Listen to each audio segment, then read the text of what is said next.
Movie start होते ही हम एक टेक्सटाइल मिल के ऑनर पॉल को देखते हैं, जो उस वक्त अपने बेटे मार्टिन से वीडियो कॉल पे बात कर रहा होता है। मार्टिन अपने फादर को बताता है कि उसकी मदर की तबीयत फिर से खराब हो गई है और एक बार फिर से वो अकेले में बातें कर रहे हैं, जिस पर उसके फादर उसे रिप्लाई करते हैं कि मैं घर आ रहा हूँ, डोंट वरी, सब ठीक हो जाएगा। और वहीं पर दूसरी तरफ पॉल की असिस्टेंट जब एक रूम की लाइट ऑफ कर रही होती है, तब वहाँ पर उसे किसी का शैडो नजर आता है और जैसे ही वो रूम की लाइट ऑन करती है, वहाँ पर कोई भी नहीं होता, लेकिन दोबारा से लाइट ऑफ करने पर वो भयानक साया फिर से नजर आता है और ऐसा बार बार हो रहा था। और फिर वो असिस्टेंट देखती है कि वो शैडो उसके बिल्कुल करीब आ चुका है, जिससे वो काफी डर जाती है। वो पॉल के पास आती है और उसे बताती है कि उस रूम में कोई है, लेकिन पॉल काम पर बिजी होता है, इसलिए उसकी बातों पर ज्यादा ध्यान नहीं देता और वो उसे घर जाने का कहता है। जाते हुए पॉल के असिस्टेंट उसे बी केयरफुल कहकर चली जाती है और फिर जब पॉल घर जा रहा होता है, तब उसे भी वो भयानक किस्म का साया नजर आता है और वो देखता है कि वो आहिस्ता आहिस्ता करके उसके करीब आ रही है। पॉल अपनी जान बचाकर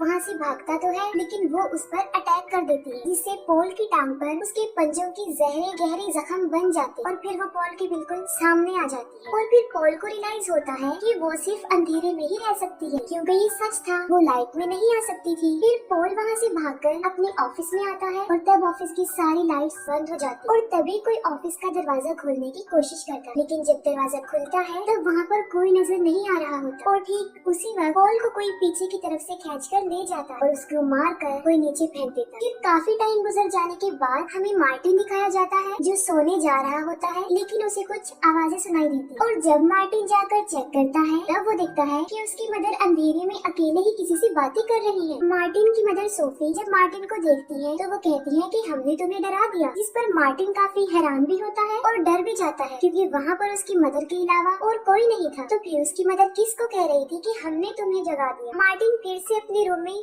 सोने जाता है और जब वो अपनी मदर को पीछे मुड़कर देखता है, तब उसे उसकी मदर के बिल्कुल साथ किसी के भयानक पंजे नजर आते हैं और मार्टिन फिर से काफी डर जाता है और भागकर अपने रूम में आ जाता है। मार्टिन जब अपने रूम का दरवाजा बंद करके अपने बिस्तर पर आ जाता है, तब उसके रूम का दरवाजा कोई खोलने की कोशिश करता है और तब डर की वजह से मार्टिन पूरी रात सो नहीं पाता और नेक्स्ट मॉर्निंग मार्टिन स्कूल में ही सो रहा होता है। इसीलिए चाइल्ड वेलफेयर वाले पहले सोफी को कांटेक्ट करने की कोशिश करते हैं, लेकिन सोफी से कांटेक्ट ना होने की वजह से वो मार्टिन की सौतेली सिस्टर रेबिका को बुलाती है। रेबिका और मार्टिन की मदर एक ही थी। तब स्कूल वाले उसे बताते हैं कि मार्टिन स्कूल आते ही सो गया था और वो हफ्ते में तीसरी मर्तबा सो रहा था। और फिर रेबिका मार्टिन को लेकर अपनी मदर सोफी के घर आ जाती है और तभी रेबिका मार्टिन से पूछती है कि क्या मदर किसी से मिलती जुलती है या नहीं। तब मार्टिन जवाब देता है कि मदर सिर्फ डायना से मिलती है और उसी से ही अकेले में बातें करती है। ये बातें सुनकर रेबिका कुछ हैरान हो जाती है। तब रेबिका उसे कहती है कि डायना जैसा तो कोई है ही नहीं। रेबिका और उसकी मदर के दरमियान थोड़ी सी नोकझोंक हो जाती है। मार्टिन जब अपने कपड़े पैक कर करके आ रहा होता है, तब वो अपनी मदर के रूम में झांकता है और उस वक्त भी वो भयानक साया मार्टिन को डरा देता है और तभी रेबिका मार्टिन को कुछ दिनों के लिए अपने साथ अपने घर लाने की बातें करती है, जिस पर सोफी काफी रोती है और उन दोनों बच्चों को काफी रोकने की कोशिश करती है, जिस पर रेबिका अपनी मदर की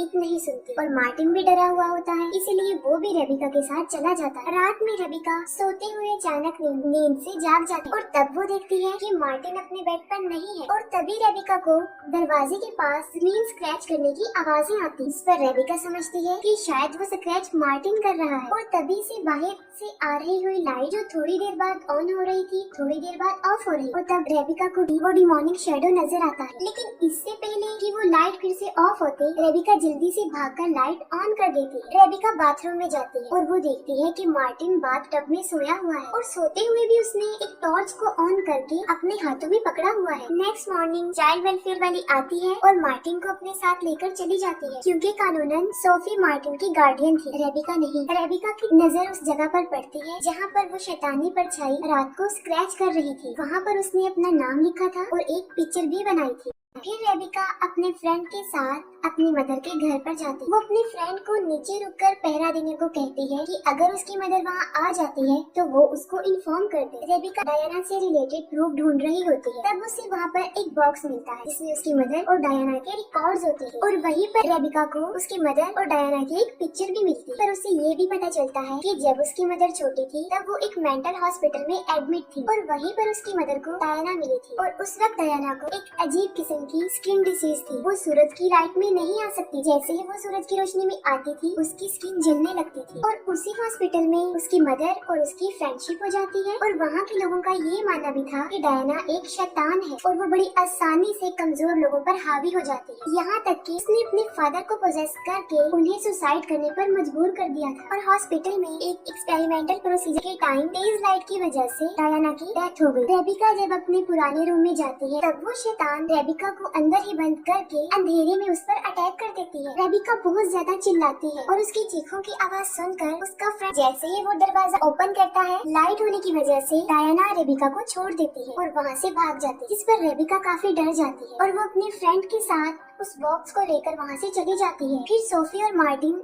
घर आ रहे होते हैं और सोफी उसे कहती है कि वो गुड टाइम उसके साथ स्पेंड करना चाहती है, इसलिए हम तीनों आज एक साथ बैठकर मूवी देखेंगे। जिससे मार्टिन डर जाता है और वो अपनी मदर को कहता है कि मॉम सिर्फ हम दोनों। और जब वो दोनों मूवी देख रहे होते हैं तब सोफी घर की लाइट्स ऑफ कर देती है और फिर वहाँ डायना आती है, जिससे मार्टिन बुरी तरह डर जाता है और सोफी उसे कहती है कि डायना मेरी दोस्त है। वो कहती है कि मैंने काफी दिनों तक उसे अपने से दूर रखा और अब वो हमारे साथ हमारे बीच में ही रहेगी। और तभी जब मार्टिन डायना को देखता है तो वो डर जाता है और लाइट ऑन करके वहाँ से भाग जाता है। और इसी दौरान डायना गुस्से की वजह से सोफी को भी मारती है और मार्टिन रेबिका के घर आती है। और तब रेबिका भी उसकी मदर और डायना की स्टोरी मार्टिन को बताती है और कहती है कि हमें अपनी मदर को इस शैतानी डायना से बचाना है और हमें मदर को मेडिसिन देनी होगी, क्योंकि जब मदर मेडिसिन नहीं लेती तब वो मेंटली वीक हो जाती है, जिसकी वजह से आसानी से डायना उन पर हावी हो जाती है। जिस पर मार्टिन कहता है कि वो ऐसा कभी भी होने नहीं देगी, क्योंकि उसके फादर ने भी ऐसा करने की कोशिश की थी और डायना ने उन्हें मार डाला। और तभी डोरबेल बजती है और जब रेबिका देखने जाती है तो वहाँ कोई नहीं होता और फिर अंदर रूम से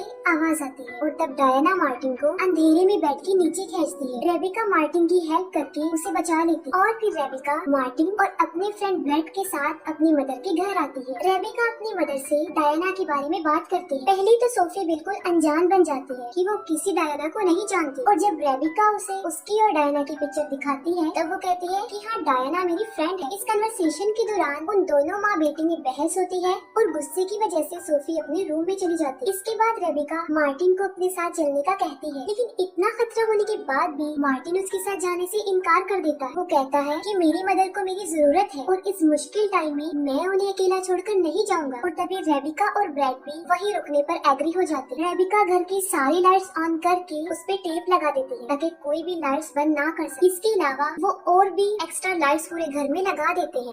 उसकी मदर काफी परेशान नजर आ रही होती है और वो चुपके से रेबिका के हाथ में कागज का एक टुकड़ा पकड़ा देती है और जब रेबिका उस कागज को ओपन करती है तब उस पर सोफी ने लिखा था आई नीड हेल्प, जिससे ये वाजिया हो जाता है कि सोफी मुसीबत में थी और वो डायना से छुपकर हेल्प मांग रही है। रेबिका मार्टिन को बताती है कि वो कोई ना कोई सोल्यूशन निकाल कर अपनी मदर की हेल्प करे और उसके बाद सब ठीक हो जाएगा। रात में डायना पूरे घर का पावर कट कर देती है और हर तरफ अंधेरा हो जाता है। रेबिका की आँख खुलती है और वो अंधेरा देखकर काफी डर जाती है। वो बेसमेंट में जाती है ताकि फ्यूज ऑन करके पावर वापस ला सके और फिर मार्टिन भी जाग जाता है और वो अंधेरा देखकर और खुद को अकेला देखकर काफी डर जाता है। वो कैंडल लाइट से रेबिका को ढूंढता है और फिर वहाँ डायना आती है। डायना मार्टिन को काफी डरा देती है और उसे घसीट कर ले जा रही होती है और जब मार्टिन कैंडल लाइट उसकी तरफ करता है तो वो उसे छोड़ देती है। मार्टिन भी बेसमेंट में फ्यूज बॉक्स के पास जाता है जहाँ पर उसकी सिस्टर फ्यूज ठीक कर रही होती है। जब वो दोनों बेसमेंट में होते हैं तब उन्हें इस बात का रियलाइज होता है कि कहीं उन्हें यहाँ भेजकर उनके लिए बचाया गया कोई ट्रैप तो नहीं है और फौरन डायना बेसमेंट का दरवाजा बंद कर देती है। रेबिका और मार्टिन जोर जोर से दरवाजा बजाते हुए ब्रेड को हेल्प के लिए बुला रहे होते हैं और तब इनकी आवाज सुनकर ब्रेड वहाँ आता है। ब्रेड डोर ओपन करके उन्हें बाहर निकालने की कोशिश कर रहा होता है, तभी डायना उस पर अटैक कर देती है जिससे उसके हाथ से वो टॉर्च काफी दूर गिर जाती है और तब डायना उसे जान से मारने वाली होती है और तब वो मोबाइल की लाइट ऑन करके खुद को बचा लेता है, जिससे डायना एक बार फिर उस पर अटैक करके उसका मोबाइल ही तोड़ देती है और तब ब्रेड घर से बाहर भागता है और भागते हुए जब रास्ते में अंधेरा आता है तो डायना फिर से उस पर अटैक कर देती है और तब वो गाड़ी की लाइट ऑन करके अपनी जान बचाता है और वो कार लेकर वहाँ से चला जाता है। इन सब के दौरान सोफी की भी आँख खुल जाती है और वो फौरन समझ जाती है कि डायना उसकी फ्रेंड नहीं है और वो उसके बच्चों को नुकसान पहुँचाने वाली है और फौरन वहाँ डायना आती है और सोफी उसे कहती है कि वो उसके बच्चों से दूर रहे। इस पर डायना सोफी को काफी डराने की कोशिश करती है लेकिन वो नहीं डरती और वो डायना को कहती है कि तुम्हें मेरी जरूरत है और इसीलिए तुम मेरे बच्चों से दूर रहो। और सोफी जब अपनी डिप्रेशन की मेडिसिन लेने लगती है तब डायना उसे मारती है। तब उसका सर एक टेबल से टकरा जाता है और वो बेहोश हो जाती है और यहाँ पर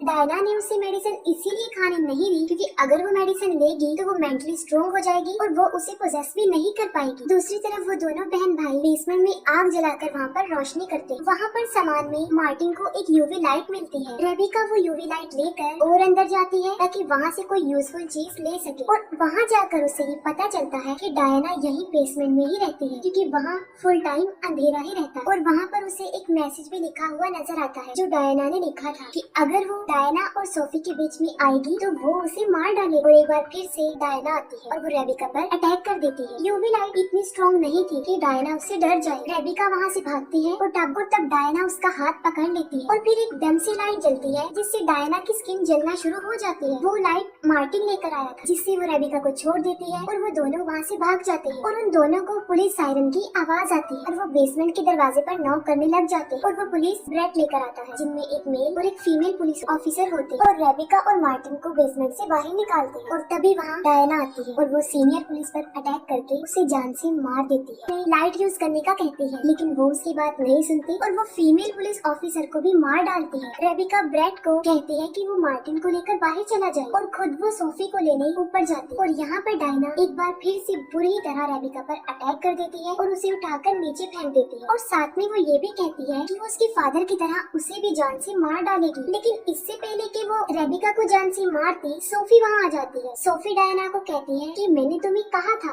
कि मेरे बच्चों से दूर रहना। और वो डायना की तरफ गन करके उसे शूट करती है जिस पर डायना उसे कहती है कि मुझे इस गन से कुछ होने वाला नहीं है। जिस पर सोफी खुद को ही शूट कर लेती क्योंकि डायना वहाँ सोफी की वजह से ही थी। और जैसे ही सोफी मरती है डायना भी खत्म हो जाती है। और यहाँ पर सोफी ने अपने बच्चों की जिंदगी को बचाने के लिए अपनी जिंदगी को ही सेक्रीफाइस कर दिया। और उसके बाद वहाँ पर और पुलिस ऑफिसर्स आ जाते हैं और रेबिका, ब्रेट और मार्टिन हमेशा एक दूसरे के साथ रहने का वादा करते हैं और यहीं पर मूवी एंड हो जाती है।